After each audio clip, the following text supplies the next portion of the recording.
At ito na po ay yung aming hinukay na balon. Yan, natakloban na po namin. Dahil okay na po. May tubig na po siya. Diyan po kami kukuha ng tubig. Yun po yun. Yung malinis po yan. Bukal po sa Giant. Yan napakaganda po niyan. Yan, nilagyan po ng takip. Dito po sa butas namin padadaanin yung hose pagkuha ng tubig. Pwede na mong alsin din ang takip.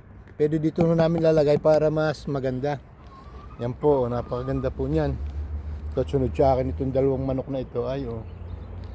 Yan po, okay. Napakaganda po ng aming taniman para po lalong mas malinis. Dahil doon po kami kumuha sa ilog. Pakikita ko po sa inyo. Yan, dyan po kami kumukuha ng tubig sa ilog na yan. Napakarami pong isda dyan. Okay. Subscribe for more po para update kayo sa mga videos ko. Thank you po for watching.